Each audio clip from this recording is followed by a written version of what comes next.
బాంబులు కాల్చని గ్రామాల్లో ఈ భూప్రపంచం మీద ఎంతమంది అయితే తెలుగు వాళ్ళు ఉన్నారో అందరికందరూ పండుగ చేసుకున్న రోజు.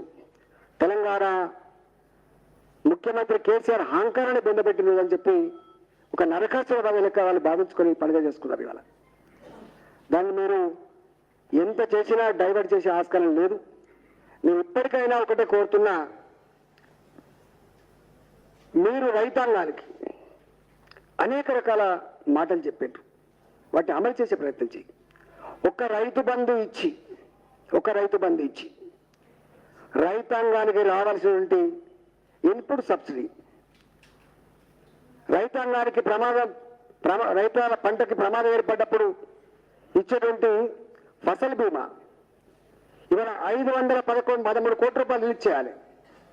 మీ 513 కోట్ల రూపాయలు రిలీజ్ అయితే 960 కోట్ల రూపాయలు రైతాంగానికి వస్తాయి. కానీ 2 సంవత్సరాలుగా నీవు ఆ ఫసల్ బీమాకు నీ వాటా కట్టగా రైతాంగం కళ్ళలో మట్టి కొట్టినటువంటి ముఖ్యమంత్రి నువ్వు రైతు బంధువు కాదు, నువ్వు రైతు ద్వేషివి, రైతు వ్యతిరేకివి. రెండవది, ఇవాళ ఒక్క రైతు బంధు ఇచ్చి మిషన్స్ ఇచ్చే సాంప్రదాయం ఉండే, దాని ఇవ్వలే. డ్రిప్ ఇరిగేషన్ దాన్ని అటకెక్కించినావు, స్ప్రింక్లర్ ఇరిగేషన్ లేదు. ఒక్క మాటలో చెప్పాలంటే ఒక రైతు బంధు తప్ప రైతాంగానికి ఏమి ఇచ్చేది లేదు. చివరికి 2 సంవత్సరాలుగా కేంద్రం నుంచి వచ్చేటువంటి డబ్బులను కూడా వాడుకోలేక వాపస్ పంపించినటువంటి ఏకైక రాష్ట్రం ఇవాళ తెలంగాణ ప్రభుత్వం. అన్నింటి వాపసు ఉంది. 2018 మేనిఫెస్టోలో నేను ₹1,00,000 రుణమాఫీ ఏకకాలంలో చెల్లిస్తానని చెప్పి రాసుకుని మీరు చూడండి. ఇవాళ ఇచ్చి 3 ఏళ్ళు అవుతాను. ఏమనంటే కోవిడ్ మీద, కరోనా మీద మాట్లాడతాడు. ఇవాళ అడుగుతున్న ముఖ్యమంత్రి గారు, కరోనా వల్ల నీకు ఎన్ని నెలలు ఆదాయం తగ్గింది, ఎంత ఆదాయం తగ్గిందో చెప్పగలవా?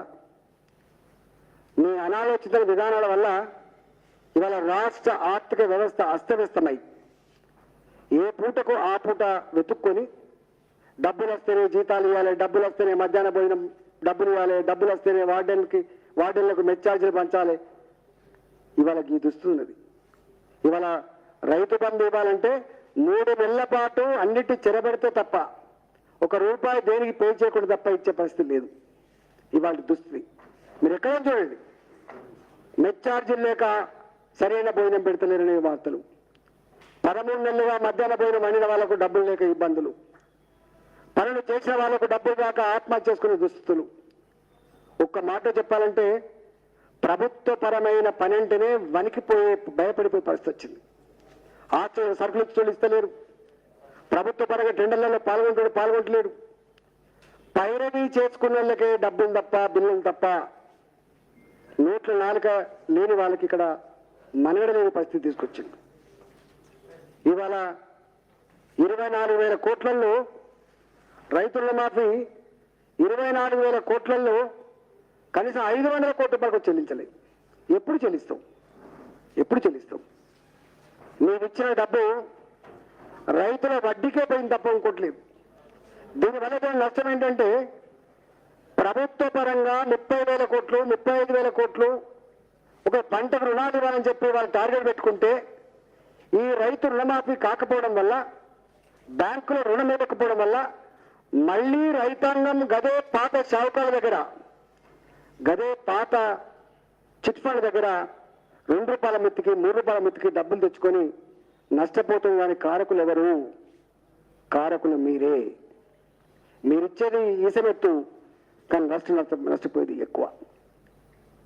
అసలు ఒక్క దాంట్లో కూడా ఎన్నడూ కూడా మరి తెలంగాణ వ్యవసాయక రాష్ట్రం అని, తెలంగాణలో సీడ్ బోల్ ఆఫ్ ఇండియా అని చెప్పి కూరగాయలు ఇంపోర్ట్ అవుతుందని చెప్పి చెప్పుకున్నావు కదా, ఎందుకు ఇప్పటికైనా నువ్వు ఎందుకు ప్లాన్ చేస్తున్నావు? ఇక్కడ కూరగాయలు ఎంత అవసరం ఉందో అని చెప్పి లెక్కలేసినావు, బ్రహ్మాండమైన స్టాటిస్టిక్స్ ఇచ్చినావు, సమగ్ర కుటుంబ సర్వే బుక్లో ఇచ్చినావు, ఒక కమిటీ ఇచ్చింది, కమిటీ రిపోర్ట్ ఇచ్చింది, ఆ రిపోర్ట్లో ఉన్నది. ఇప్పటికీ కూరగాయలు ఇంపోర్ట్ అవుతలేవా? ఇప్పటికీ పాలు ఇక్కడికి వస్తలేవా? ఇప్పటికీ మాంసం ఇక్కడికి వస్తలేవా? గొర్రెలు ఇక్కడికి వస్తలేవా? శుద్ధ తప్పు. అబద్ధాలు తప్ప, నోరిప్పితే అబద్ధాలు తప్ప ఎక్కడ కూడా వాస్తవాలు లేవు. ఇవాళ కేసీఆర్ గారు ఏం మాట్లాడినా కూడా ఈయన చెప్పేటి అన్ని జూటా మాటలు తప్ప సరైన మాటలు కాదు. ఇది మంచి అయితేనేమో తను ఖాతాలు వేసుకుంటాడు, కొంచెం ఇబ్బంది అయితేనేమో మంది మీద నెట్టే ప్రయత్నం చేస్తున్నటువంటి భావన వచ్చింది తప్ప ఇంకోట్లేదు. ఇవాళ చివరికి కరెంటు విషయంలో కూడా ఇప్పటికి మాట్లాడితే 24 hours కరెంట్ కూడా తప్పు. అది మేము ఇవ్వమంటలేం, 24 hours ఇవ్వమంటలేం, కానీ చెప్పుకో. ఇవాళ 18 గంటల కరెంటు మాత్రమే ఇస్తున్నారు, ఎక్కడ కూడా 24 గంటల కరెంట్ లేదు. సాయంత్రం పీక్ అవర్స్లో 5 గంటల నుంచి 11 గంటల వరకు కరెంటు బంద్. చెప్పుకో, సిగ్గేముంది? నేను ఇవ్వలేకపోతున్నాను చెప్పుకో. ప్రగల్భాలు పలకడానికి, ఇతర రాష్ట్రాలు గొప్పగా ఉన్నా అని చెప్పుకోవడానికి తెలియదు. అది ఇది అబద్ధం కాదా? ఇవాళ నేను ఒకటే, వచ్చే రెండో పంట కూడా వాళ్ళు చెప్పింది ఏంటి? కేంద్రం అనేక సంవత్సరాలుగా కరెస్పాండెన్స్ జరుగుతూ ఉంది. ఏమడిగింది వాళ్ళు? మాకు ఉప్పుడు బియ్యం రాబోయే కాలంలో కొంత కష్టం ఉన్నది, ఎక్కడ పోతలేవు, మీరు ఎంత ఇచ్చినా రైస్ తీసుకుంటాం, దానికి అనుగుణమైనటువంటి వంగడాలు కానీ దానికి అనుగుణమైన టెక్నాలజీ కానీ కొంచెం చూసుకోండి అని చెప్తే, అది అమికేబుల్గా మాట్లాడుకోవాల్సిన ఇష్యూని ఇవాళ ధర్నా చౌక్లో ధర్నా పెట్టి ఎవడు యుద్ధం చేస్తాడు. ఇది ఆరంభమైన యుద్ధం ఆరంభం కాలే, నీ పతనం ఆరంభమైంది. నీ పతనం ఆరంభమైంది, యుద్ధం కాదు ఇక్కడ జరిగేది. ప్రజలందరూ కూడా సెటిల్ అయింది. పూటకొక మాట మాట్లాడే వాళ్ళు ఎవరు? కేసీఆర్. అసంబంధంగా మాట్లాడే వాళ్ళు ఎవరు? కేసీఆర్. ఎన్నెన్ని చూస్తారు వాళ్ళు? రైతు చట్టాలు ఒకసారి శబాష్ అంటాడు, రైతు చట్టాలు ఒకసారి పోరాడుతా అంటాడు, సన్నబి ఒకసారి ఏమంటాడు, సన్నవడ్లు ఏదంటాడు, పత్తి వేయమంటాడు, ఒకసారి పత్తి వద్దంటాడు, వరి వేయాలంటాడు, వరి వద్దంటాడు, మొక్కజొన్నలు వేయాలంటాడు, ఇప్పుడు మొక్కజొన్న వేయద్దాను 3 దాకా, ఇప్పుడు మొక్కజొన్న వేయమంటాడు. గిన్ని రకాలు ఉంటాయా? గిన్ని రకాలు ఉంటుందా? ఒక ముఖ్యమంత్రి తన కింద 100 మంది శాస్త్రవేత్తలు ఉంటారు, విశ్వవిద్యాలయాలు ఉంటాయి, ఎక్స్పర్ట్స్ ఉంటారు. వాళ్ళతో కూర్చొని, రైతులతో కూర్చొని, అవసరమైతే ఇంకా దానికి కన్సర్న్ ఉన్నతో కూర్చొని ఒక సమగ్రమైన విధానాన్ని అడాప్ట్ చేసుకుంటావా లేదా? సీడ్ విషయంలో కూడా వాళ్ళందరూ వాళ్ళు ఇక్కడ ఈ సాయిల్స్ సూటబుల్ సాయిల్స్ కాబట్టి, ఇక్కడ పండినటువంటి సీడ్ జర్మినేషన్ ఎక్కువ వస్తుంది కాబట్టి, క్వాలిటీ ఎక్కువ ఉంటుంది కాబట్టి, నిలబెట్టుకోవడానికి కూడా మేడ్చల్ లాంటి మనకు ఈ ఏరియా, మేడ్చల్, తుర్కపల్లి ఈ ఏరియా అంతా కూడా గోడలు కట్టుకొని నిల్వ వేసుకుంటే ఖరాబ్ కాకుండా ఉంటుంది, జర్మినేషన్ ఎక్కువ వస్తుంది. ఇంత అనువైనటువంటి ప్రాంతాల్లో కూడా మీరు లేదు. ఇవాళ ఎంత అర్బన్గా ప్రకటించినప్పుడు హార్టికల్చర్లో పందిర్లు ఉంటాయి, పాలీ హౌజులు ఉంటాయి, 100% సబ్సిడీ అంటాడు, 70% సబ్సిడీ అంటాడు. వేసుకున్నారు పాపం నమ్మి. రంగారెడ్డి చుట్టుపక్కల అంతా కూడా కూరగాయల కోసం వేసుకున్నారు. 2.5 సంవత్సరాలుగా డబ్బులు రాకపోతే ఆ ఏసీఆర్ కూడా సూసైడ్ చేసుకున్నాడు. ఆ పాలీ హౌజులు ఎవరైతే వేస్తారో, గవర్నమెంట్ని నమ్మి బిజినెస్ కోసం వచ్చిందో సూసైడ్ చేసుకున్నాడు. ఇప్పటికి డబ్బులు రాలే. తెలంగాణ అంటేనే భయపడిపోయే పరిస్థితి వచ్చింది. పాలీ హౌజులు డ్రిప్ ఇరిగేషన్ 100% మనం ఇస్తున్నాం. ఇప్పుడు ఉన్నదా? మనం వరి వేయొద్దంటే డ్రిప్ ఇరిగేషన్ కావాలి, స్ప్రింక్లర్ ఇరిగేషన్ కావాలి, నీకు పాలీ హౌజులు కావాలి, హార్టికల్చర్ డిపార్ట్మెంట్ స్ట్రెంథన్ చేయాలి. చేస్తున్నావా? ఎక్కడ లేదు. పందిర్లు లేవు, నీకు పాలీ హౌజులు లేవు, డ్రిప్ లేదు, స్ప్రింక్లర్స్ లేవు. ఉత్తనే అవుతుందా? ఎట్లుందంటే కరోనా అప్పుడు పారాసెటమాల్ ఇస్తే కరోనా పోద్దని చెప్పి ఎట్లా మాట్లాడిండో ఇవాళ ఇది కూడా గట్టిగా ఉన్నది. గట్ట మాటలు మాట్లాడితే మర్చిపోతున్నారు. షార్ట్ సైట్ ఉన్నోళ్ళు, షార్ట్ మెమరీ ఉన్నోళ్ళు ప్రజలు అనుకుంటారు. షార్ట్ మెమరీ ఉండొచ్చు, కానీ కొన్ని హిస్టారికల్ ఈవెంట్స్ ఎక్కడ కూడా మర్చిపోరు, గుండెలో పెట్టుకుంటారు. మీరు చెప్తున్న అనేక క్లిష్టమైన సందర్భాల్లో, గంభీరమైన సందర్భాల్లో మీరు చాలా ఈజీగా మాట్లాడినటువంటి మాటలు ప్రజలు ఎక్కడ కూడా మర్చిపోరు. సందర్భం వచ్చినప్పుడు తప్పకుండా కర్రు కాల్చి వాత పెడతారు. మీరు ఎన్ని చేసినా ఒకటి మాత్రం సత్యం, మీరు గాయగెత్తుకున్నా, ధర్నాలు చేసినా, కేంద్రం మీద యుద్ధం అన్నా, రాబోయే కాలంలో నీకు, నీ కుటుంబానికి, ఈ పార్టీకి భవిష్యత్తు లేదు. ప్రజలు నిర్ధారించుకున్నారు, అది మర్చిపో.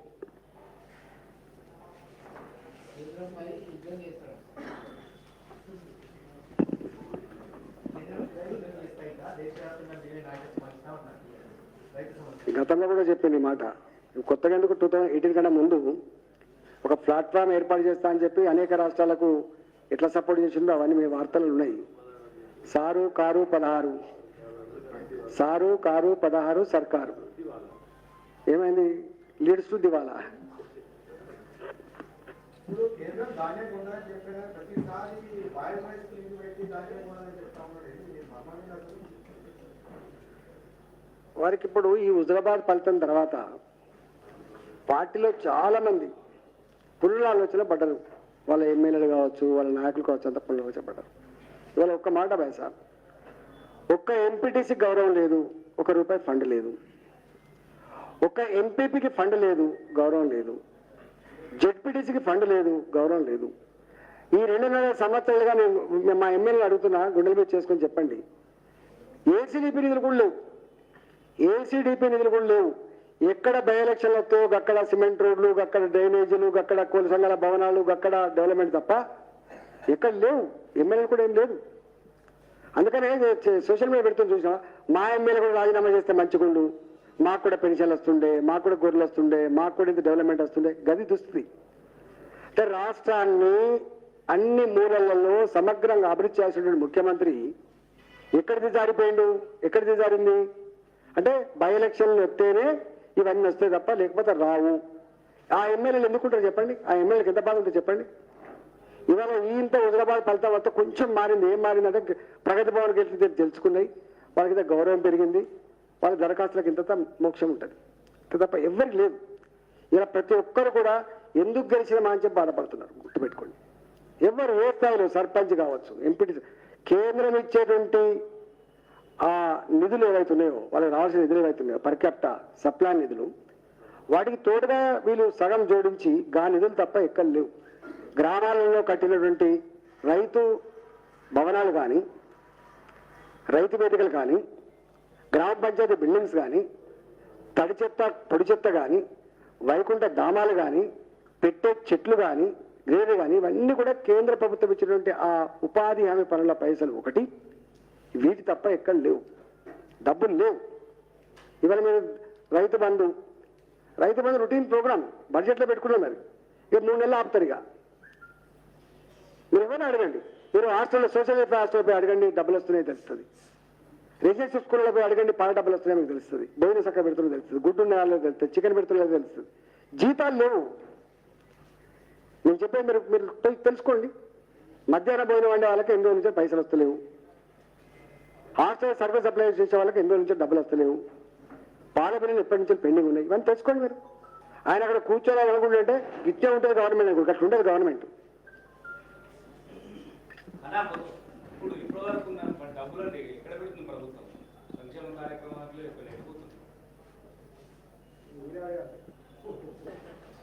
ఇప్పుడు స్థానిక సంస్థలు ఎమ్మెల్సీ ఎన్నికలు వస్తున్నాయి కదా, మళ్ళీ స్థానిక సంస్థలు పరిస్థితి అంటారు. స్థానిక సంస్థల ఎంపీడీస్లకు కానీ జడ్పీడీస్లకు కానీ ఏం చెప్తారు? ఓడవడం చెప్తారు. వాళ్ళకి పైసలు ఇవ్వరు, డెవలప్మెంట్ పైసలు ఇవ్వరు, వాళ్ళకి వెలగడతారు కావచ్చు ఏమన్నా. గతంలో మీరు వేరే కాంగ్రెస్ ప్రభుత్వంలో ఎమ్మెల్యే చేశారు, అప్పుడు నిధులు వచ్చేది, మరి ఇప్పుడు ఎక్కడ పోతున్నాయి నిధులు? మేము గతంలో గవర్నమెంట్ చూసినాము, ఇప్పుడు కూడా చూస్తూ ఉన్నాం. బడ్జెట్లో లేకుండానే మధ్యంతరంగా ₹1,000 కోట్ల స్కీములు పెట్టింది ఎప్పుడు లేదు. ఇప్పుడు దళిత బంధు అన్నాడు, ఇది నా మెదట్లో ఎప్పుడో పుట్టింది అన్నాడు. పుడితే అంత పెద్ద స్కీమ్ మార్చి మంత్లో బడ్జెట్ అయిపోయింది, బడ్జెట్ సమావేశాలే కదా, అప్పుడు బడ్జెట్లో చర్చించి డబ్బులు పెట్టవచ్చు కదా, పెట్టిండా? పెట్టకుండా ఒక కరీంనగర్ కోసం 2,500 కోట్ల ఎట్లా పెడతారు? అసలు ఒక 1000 కోట్లు అలొకేషన్ చేసుకుంటే ఇంకో 100 కోట్లు అడిషనల్ ఖర్చు పెట్టాలంటేనే అప్రాప్రియేషన్ చేసుకుంటాం, మళ్ళీ అసెంబ్లీలో పెట్టుకొని పాస్ చేసుకుంటాం. కానీ ఇక్కడ ఆ నియమాలు ఏం లేవు. డబ్బులు ఉన్నా లేకపోయినా స్కీములు మాత్రం ప్రకటించబడతాయి, అభాస్కాలు కాబడతాయి. మీరు ఎక్కడ చూడండి, మీరు అలొకేట్ చేస్తారు, ఒక 1000 కోట్లు అలొకేట్ చేస్తారు, 100 కోట్లు కూడా ఖర్చు కావు. 1000 కోట్లు అలొకేట్ చేస్తావు, 100 కోట్లు కూడా ఖర్చు కావు. 1000 కోట్లు ఎందుకు అలొకేట్ చేసినావు? అనాలోచితం చేసావా? అవసరం కూడా చేసావా?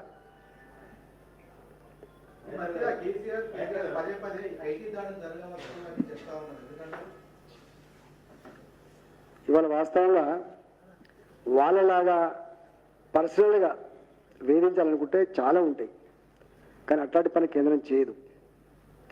ఎప్పుడు కూడా చట్టబద్ధంగా వాళ్ళు పనిచేస్తారు తప్ప వీళ్ళ లెక్క వ్యక్తులను అణచివేయాలి అని చెప్పి కక్షపూరితమైన దగ్గర కేంద్రానికి ఉండదు.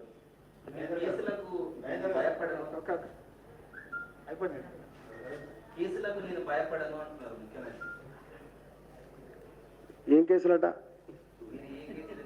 కేసులు తెలిస్తే కదా భయపడతారా? భయపడాలి.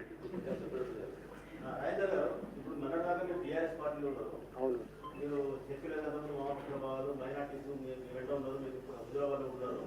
మొన్న ఎన్నికల్లో కూడా మీకు బీజేపీ వాళ్ళ సర్వే ప్రకారం 30% మైనార్టీలు ఓట్లు పడ్డాయి. అధికార పార్టీ వాళ్ళు 40% ఉన్నారు. మీరు ఇప్పుడు బీజేపీలో మైనార్టీలను ఆకర్షించడం కోసం మీరేమైనా ప్రత్యేకమైన కార్యక్రమం చేపడుతుందా, ఏమైనా సలహాలు ఇస్తారా? అన్ని వర్గాల ప్రజల్ని, అన్ని మతాల ప్రజల్ని సమానంగా తీసుకుపోవడమే భారతీయ జనతా పార్టీ లక్ష్యం. భారతీయ జనతా పార్టీ అధికారంలో రాకముందు ఎన్ని రకాల బెదిరింపులు, ఎన్ని రకాల అయోమయపు మాటలు ఉన్నాయని మీకు తెలుసు. ఇవాళ ఉన్నాయా? ఎక్కడ జరుగుతున్నాయి? అక్కడ సబ్కా సాత్ సబ్కా వికాస్ మన ప్రధానమంత్రి మోడీ గారి నినాదం అది. చాలా మంది అసంతృప్తితో ఉన్నారు, ఎమ్మెల్యేలు కూడా అక్కడ ఏం గౌరవం లేదు అంటున్నారు. అక్కడి నుంచి బయటకి రావడానికి సిద్ధంగా ఉన్నారా? మీతో ఇవాళ ఇవన్నీ పరిస్థితులలో ఏ నాయకుడున్నా సుఖంగా ఉంటాడా? ఈ పరిస్థితుల్లో సుఖంగా ఉంటాడా? చెప్పండి. అండర్స్ట్లో ఉంటారు, బాధలో ఉంటారు, సందర్భం వచ్చినప్పుడు బయటకు వస్తారు.